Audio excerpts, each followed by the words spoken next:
محمد Faisal Abha سعودی عرب سے پوچھتے ہیں، مفتی صاحب ترکی کے شہر استنبول میں آیا صوفیہ کو مسجد میں تبدیل کر دیا گیا ہے، اس کے بارے میں تھوڑا پس منظر پر روشنی ڈالیں، یہ کیا سلسلہ چل پڑا ہے؟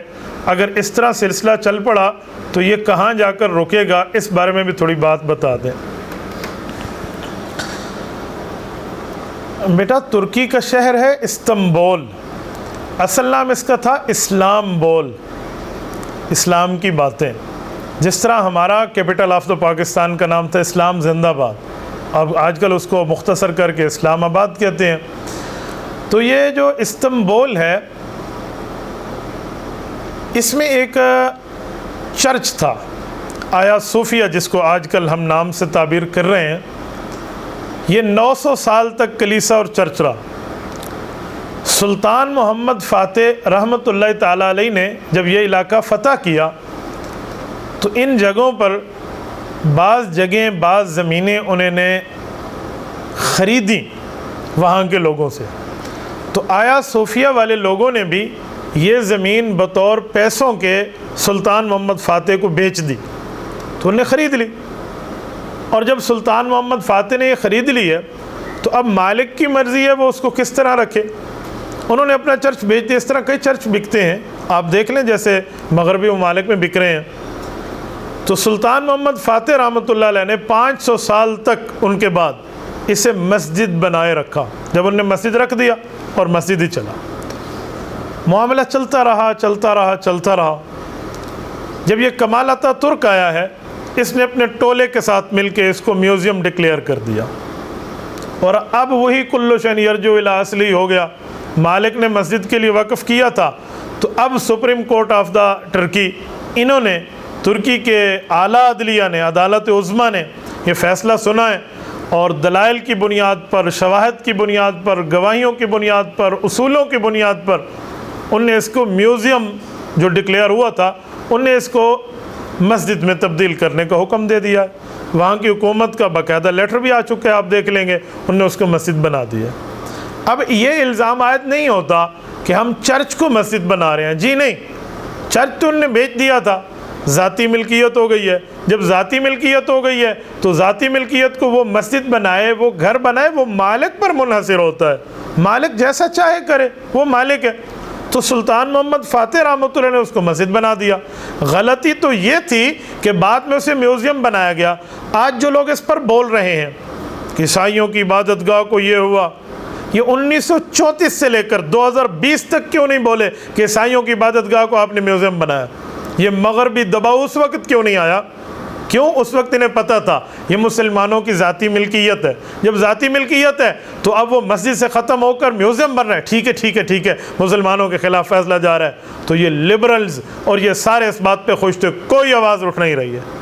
اور جب مسلمانوں نے اپنی ملکیت پر جو غیر لوگوں کے دباؤ میں فیصلہ کر کے میوزیم ڈکلیئر ہوا تھا، وہاں کی حکومت نے دلائل کی بنیاد پہ، شواہد کی بنیاد پہ، مقدمہ سننے کے بعد کی بنیاد پہ اس کو مسجد ڈکلیئر کر دیا ہے۔ تو اب جب مسجد بن گئی ہے، اب لبرلز کی آنکھوں میں بھی کھٹک رہا ہے، مغربی دنیا کی آنکھوں میں بھی کھٹک، اور جی مسجد کیوں بنائی، جی مسجد کیوں بنائی؟ یہ پہلے چرچ، اور پہلے چرچ تھا تو یہ اتنے 85 سال تک یہ میوزیم بنا رہا، تم بولے؟ آپ نے کوئی جرات کی، کوئی آواز اٹھائی، کوئی دباؤ دیا؟ اس پر تو کچھ نہیں ہے۔ اجی معاملہ ان کورٹ ہے، معاملہ ان کورٹ ہے۔ جب کورٹ پر آپ نے بیلیو کیا ہے تو اب کورٹ ہی نے فیصلہ کیا، اب یہ بھی بیلیو کریں؟ یہ کیسے ہو سکتا ہے یار؟ نہیں نہیں، یہ معاملات بدل رہے ہیں جی، یہ کر رہے ہیں جی، وہ کر رہے ہیں۔ ایک بندہ تو ایک حد تک مجھے کہنے لگا، اچھا کل وہ ہیکل سلیمانی بنانا شروع کر دیں گے بیت المقدس پہ۔ میں نے کہا بیت المقدس ہم نے کوئی بیچی تھی؟ ہم نے بیچی تھی؟ ہم نے کوئی بیچی ہے؟ کوئی ہیکل بنائے؟ اس کا کوئی ثبوت، کوئی پروف، کوئی اصول، کوئی معاملہ ہے؟ ایک بندہ مجھے کہنے لگا، نا رسول اللہ صلی اللہ علیہ وسلم نے تو کسی چرچ کو مسجد نہیں بنایا۔ میں نے کوئی سادے بندے، یہ سوال بنتا ہی نہیں ہے۔ رسول اللہ صلی اللہ علیہ وسلم نے کسی چرچ کو مسجد نہیں بنایا، یہ سوال بنتا نہیں ہے۔ ہاں یوں کہو کہ جو مسجد تھی، بیت اللہ تھا، اللہ کا گھر تھا، حرم مکہ تھا، وہاں 360 بت مشرکین مکہ نے ڈال دیے. رسول اللہ صلی اللہ علیہ وسلم کے ساتھ سیدنا علی المرتضیٰ رضی اللہ عنہ ہیں. فتح مکہ کا موقع ہے, ایک ایک بت کو مسجد حرام سے پاک کیا جا رہا ہے. جاء الحق وزهق الباطل ان الباطل کان زہوقا کہہ کر رسول اللہ صلی اللہ علیہ وسلم بتوں کو توڑ رہے ہیں. سیدنا موسیٰ علیہ نبینا علیہ الصلوۃ والسلام جیسے انسان وقت, بزرگ پیغمبر, جلیل القدر نبی کی تصویریں منہدم ہو رہی ہیں. حضرت ابراہیم علیہ نبینا علیہ الصلوۃ والسلام کی بت بنے ہوئے اور تصویریں ہیں منہدم کیے جا رہے ہیں, اور اس کو پاک صاف کر کے بتوں کی معاملات سے دوبارہ مسجد اور اللہ کے گھر کا وہی اصلی حکم اللہ کے رسول صلی اللہ علیہ وسلم نے اسٹینڈنگ آرڈر پہ جاری فرما دیا. تو آپ حق تھا, آپ یوں کہتے کہ آج ترکی کی کورٹ کو ہم اسلامی عقیدت پیش کرتے ہیں, ہم وہاں کے پریزیڈنٹ آف دا ٹرکی حافظ طیب رجب اردگان کو سلام پیش کرتے ہیں کہ بہت اچھا آپ نے فیصلہ کیا ہے, بہت اچھا آپ نے آرڈر جو ہے نا پاس کیا ہے کہ ہاں اب کورٹ کے بعد حکم آ گیا, اب مسجد بنے گی. تم نے تو فتح مکہ کی یاد تازہ کی ہے. حق تھا تم یہ کرتے, یہ نہیں الٹا کہنا شروع کر دو جی چرچ تھا, پہلے چرچ تھا. وہ سادے بندے کہاں کی لاجک لے کر آئے ہو. وہ چرچ تھا, صاحب چرچ نے چرچ بیچ دیا, صاحب چرچ نے اس کے بدلے میں پیسے لے کر اپنی جیب مبارک میں رکھ لیے. اب آپ کو کیا سے اعتراض ہو گیا یار؟ مالک ہے ایک بندہ, اپنی ملکیت کے اوپر اپنے مالکانہ حقوق رکھنے کے بعد بھی اب ہم جانے ہمارا کام جانے. اس کو میں ایک زاویے سے اور بھی دیکھتا ہوں. یہ میں علی سبیل التنزل دوسرا جواب دے رہا ہوں. عیسائی دنیا اس کے میوزیم ہونے پہ راضی ہے نا؟ ہاں جی راضی ہے. میں نے کہا اگر یہ ملکیت والی بات ایک منٹ کے لیے چھوڑ بھی دیں, کہ جی راضی تھی. میں نے کہا 85 سال سے میوزیم بننے پہ راضی تھی, اجی راضی تھی. تو میں نے کہا میوزیم ملکیت کس کی ہے؟ اجی اوقاف اور حکومت کی ہے. تو میں نے کہا حکومت نے اپنے میوزیم کو مسجد بنا دی ہے, اب اعتراض کیا رہا؟ تم تو راضی تھے کہ چرچ بن گیا, لبرلز اس پہ راضی تھے, چرچ کے بعد یہ کیا بن گیا؟ میوزیم بن گیا. جب آپ میوزیم بننے پہ راضی ہو تو آپ نے پھر اپنی حق کی ملکیت تو چھوڑ دیا. جب چھوڑ دیا, حکومت وقت ذمہ داری ہے وہ اس پہ اسکول بنائے, کالج بنائے یا مسجد بنائے.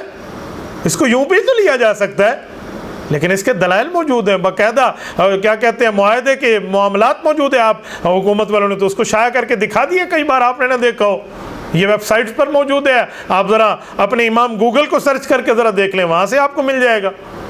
تو دلائل کی دنیا میں بات ہے, تو اصول کے ساتھ, شواہد کے ساتھ, اور جو ہے نا کیا کہتے ہیں معاملات کے ساتھ بات ہے, ود پروف بات ہو رہی ہے. کوئی ایسے سدائے بصحرا نہیں ہے.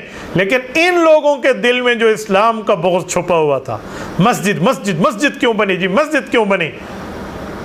مسجد اللہ کا گھر بنا تو اللہ کے گھر سے جو اعتراض تھا وہ بات بنی ہے. اصل بات یہ نہیں ہے. یہ میوزیم بہانہ ہے, اللہ کے گھر اور مرکز نشانہ ہے, اسلام نشانہ ہے, بات کچھ اور ہے. تو بیٹا آپ دونوں باتوں میں فرق سمجھیے, فرق کر کے جیے, تاکہ آپ کو سمجھے بات ہے کیا. وہ کہتے ہیں نا دنیا میں اگر رہنا ہے تو کچھ پہچان پیدا کر, لباس خضر میں اکثر راہزن بھی ہوتے ہیں. تبارك الذي نزل الفرقان على عبده ليكون للعالمين نذيرا.